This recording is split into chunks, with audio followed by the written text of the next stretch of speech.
everybody, this is Elizabeth Langford, the Health Services Director. We are coming to you today with a periodic health services infection control update. Today's update is regarding coronavirus and our return to work responsible protocols.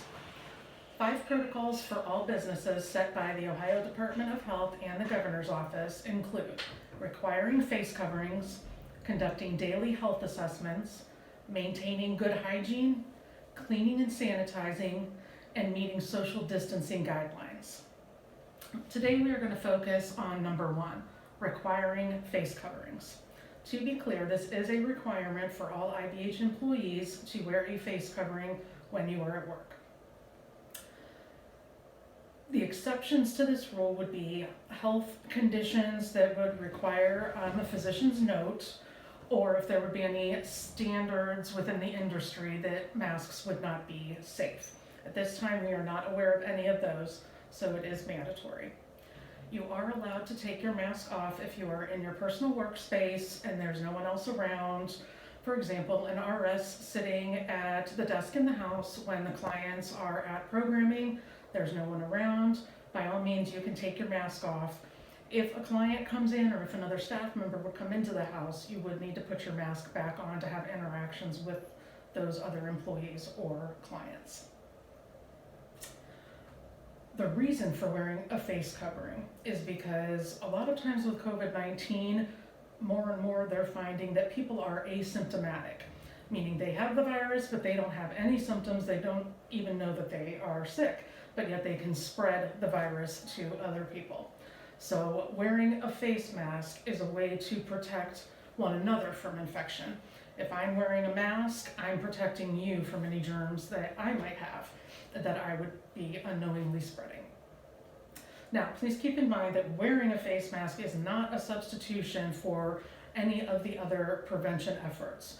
You also want to maintain social distancing, washing your hands with soap and water for at least 20 seconds, coughing or sneezing into your elbow versus right into your hand, and avoiding touching your eyes, your face, anything like that. You basically want to keep your hands away. Now, as far as wearing a face mask, you want a face mask that fits snugly, but it's comfortable and it allows for breathing without restriction. You want to make sure that you always cover your nose, your mouth, and your chin. That allows for the best seal, even if, like you can tell here, it's not completely sealed, but it is keeping my exhaling just to a minimum to me. It's not spreading it around. It either needs to be behind your ears with the ties, or you can tie it behind your head. A bandana also works. You just need to pull it up and it needs to come across the bridge of your nose and cover it. Sometimes you will find if you wear glasses, you can fog up your glasses a little bit.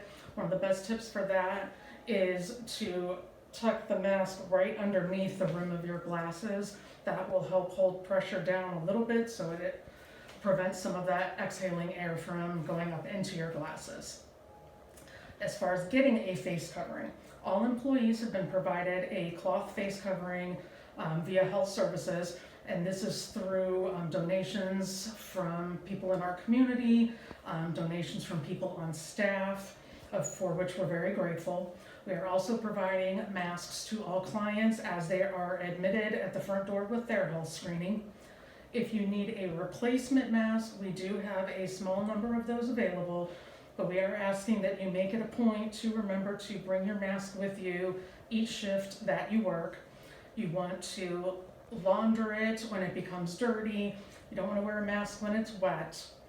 And the best thing to do is to take your mask off from behind, either behind your ears or via the ties. You don't want to touch the outer aspect, as that's been exposed to the outside and is considered dirty, even if you can't see it.